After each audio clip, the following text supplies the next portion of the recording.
नमस्कार। प्रांजल ज्ञान गंगा में आप सभी का स्वागत है। हम संक्षिप्त महाभारत का पाठ कर रहे हैं जिसमें कि भीष्म पर्व चल रहा है। कल हमने श्रीमद् भगवद गीता के अक्षर ब्रह्म योग नामक अध्याय को पढ़ा था। आज हम श्रीमद् भगवद गीता के राज विद्या राज गुह्य योग को पढ़ेंगे। श्री भगवान बोले, तुझ दोष दृष्टि रहित भक्त के लिए इस परम गोपनीय विज्ञान सहित ज्ञान को भली भांति कहूँगा, जिसको जानकर तू दुख रूप संसार से मुक्त हो जाएगा। यह विज्ञान सहित सब ज्ञान, सब विद्याओं का राजा, सब गोपनीयों का राजा, अति पवित्र, अति उत्तम, प्रत्यक्ष फल रूप धर्म युक्त, साधन करने में बड़ा सुगम और अविनाशी है। परंतप इस उपर्युक्त धर्म में श्रद्धा रहित पुरुष मुझको न प्राप्त होकर मृत्यु रूप संसार चक्र में भ्रमण करते रहते हैं। मुझ निराकार परमात्मा से यह सब जगत जल से बर्फ के समान परिपूर्ण है और सब भूत मेरे अंतर्गत संकल्प के आधार स्थित है। इसलिए वास्तव में उनमें स्थित नहीं हूँ और वे सब भूत मुझ में स्थित नहीं हैं। किंतु मेरी ईश्वरीय योग शक्ति को देख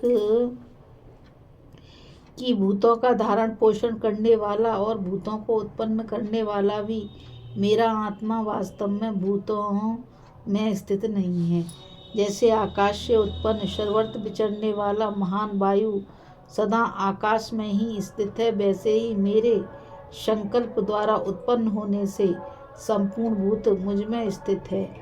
ऐसा जान अर्जुन, कल्पों के अंत में सब भूत मेरी प्रकृति को प्राप्त होते हैं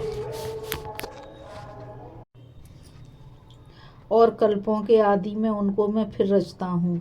अपनी प्रकृति को अंगीकार करके स्वभाव के बल से परतंत्र हुए इस संपूर्ण भूत समुदाय के बार बार उनके कर्मों के अनुसार रचता हूँ। अर्जुन, उन कर्मों में आसक्ति रहित उदासीन के समान स्थित हुए मुझ परमात्मा को वे कर्म नहीं बांधते।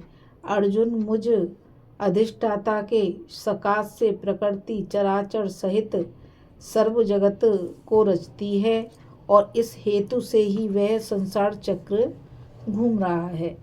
मेरे परम भाव को न जानने वाले मूढ़ लोग मनुष्य का शरीर धारण करने वाले मुझ संपूर्ण भूतों के महान ईश्वर को तुच्छ समझते हैं। वे व्यर्थ आशा, व्यर्थ कर्म और व्यर्थ ज्ञान वाले विक्षिप्त चित्त अज्ञानी जन राक्षसी, आसुरी और मोहनी प्रकृति को ही धारण किए हुए हैं। परंतु कुंती पुत्र देवी प्रकृति के आश्रित महात्मा जन मुझको सब भूतों का सनातन कारण और नाश रहित अक्षर स्वरूप जानकर अनन्य मन से युक्त होकर निरंतर रहते हैं।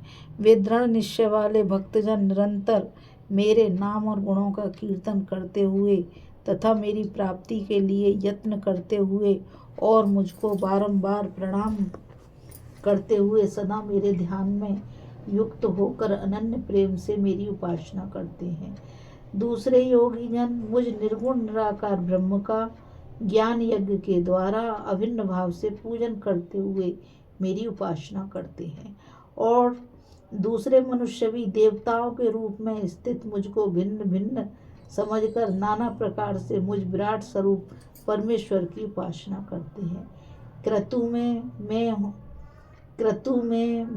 हूँ, यज्ञ में मैं हूँ, स्वधा मैं हूँ, औषधि मैं हूँ, मंत्र मैं हूँ, ग्रथ मैं हूँ, अग्नि मैं हूँ और हवन रूप क्रिया भी मैं ही हूँ। इस संपूर्ण जगत का धारण करने वाला एवं कर्मों के फल को देने वाला पिता माता पितामह जानने योग्य पवित्र ओंकार तथा ऋग्वेद सामवेद और यजुर्वेद भी मैं ही हूँ। प्राप्त होने योग्य परम धाम भरण पोषण करने वाला, सबका स्वामी, शुभाशुभ का देखने वाला, सबका वासस्थान, शरण लेने योग्य, प्रत्युपकार न चाहकर हित करने वाला, उत्पत्ति प्रलय रूप सबकी स्थिति का कारण, निधान और अविनाशी कारण मैं ही हूँ। मैं ही सूर्य रूप से तपता हूँ, वर्षा को आकर्षण करता हूँ और उसे बरसाता हूँ। अर्जुन मैं ही अमृत और मृत्यु हूँ और सत असत भी मैं ही हूँ। तीनों वेदों में विधान किए हुए सकाम कर्मों को करने वाले, सोमरस को पीने वाले, पापों के नाश से पवित्र हुए पुरुष मुझको यज्ञों के द्वारा पूजकर स्वर्ग की प्राप्ति चाहते हैं। वे पुरुष अपने पुण्यों के फल रूप स्वर्ग लोक को प्राप्त होकर स्वर्ग में दिव्य देवताओं के भोगों को भोगते हैं। वे उस विशाल स्वर्ग लोक को भोगकर पुण्य क्षीण होने पर मृत्यु लोक को प्राप्त होते हैं।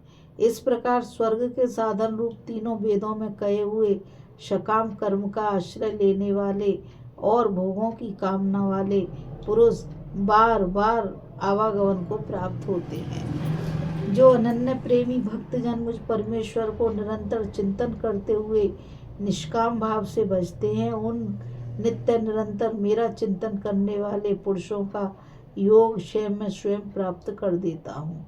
अर्जुन, यद्यपि श्रद्धा से युक्त जो सकाम भक्त दूसरे देवताओं को पूजते हैं, वे भी मुझको ही पूजते हैं, किंतु उनका वह भोक्ता अज्ञान पूर्वक है, क्योंकि संपूर्ण यज्ञों का भोक्ता और स्वामी भी मैं ही हूँ। परंतु वे मुझ अधियज्ञ स्वरूप परमेश्वर को तत्व से नहीं जानते, इसी से गिरते हैं। देवताओं को पूजने वाले देवताओं को प्राप्त होते हैं, पितरों को पूजने वाले पितरों को प्राप्त होते हैं और भूतों को पूजने वाले भूतों को प्राप्त होते हैं। मेरे भक्त मुझको ही प्राप्त होते हैं, इसलिए मेरे भक्तों का पुनर्जन्म नहीं होता। जो कोई भक्त मेरे लिए प्रेम से पत्र पुष्प फल जल आदि अर्पण करता है, उस शुद्ध बुद्धि निष्काम प्रेमी भक्त का प्रेम पूर्वक अर्पण किया हुआ वह पत्र पुष्प आदि मैं सगुण रूप से प्रकट होकर प्रीति सहित खाता हूँ।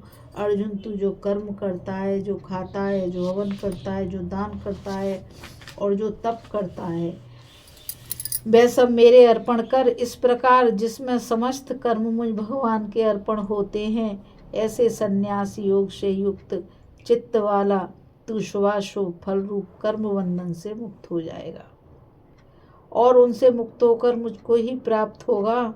मैं सब भूतों में संभाव से व्यापक हूँ, ना कोई मेरा अप्रिय है और ना प्रिय है। परंतु जो भक्त मुझको प्रेम से भजते हैं, वे मुझ में और मैं उनमें प्रत्यक्ष प्रकट होता हूँ।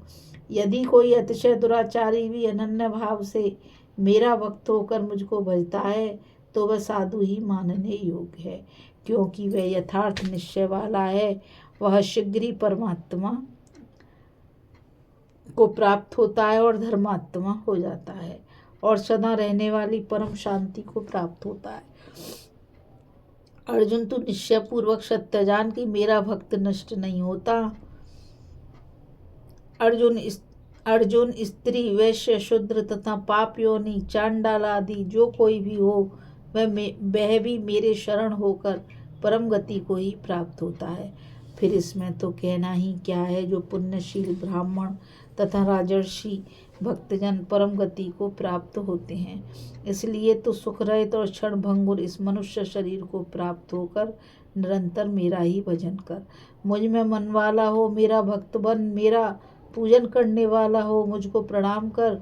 इस प्रकार आत्मा को मुझ में नियुक्त करके मेरे परायण होकर तू मुझको ही प्राप्त होगा। इस कथा में बस इतना ही। अभी हम श्रीमद् भगवद गीता के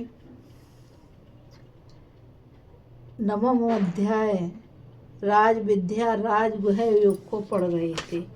अब आगे हम कथा में श्रीमद् भगवद गीता के विभूति योग नामक अध्याय को पढ़ेंगे।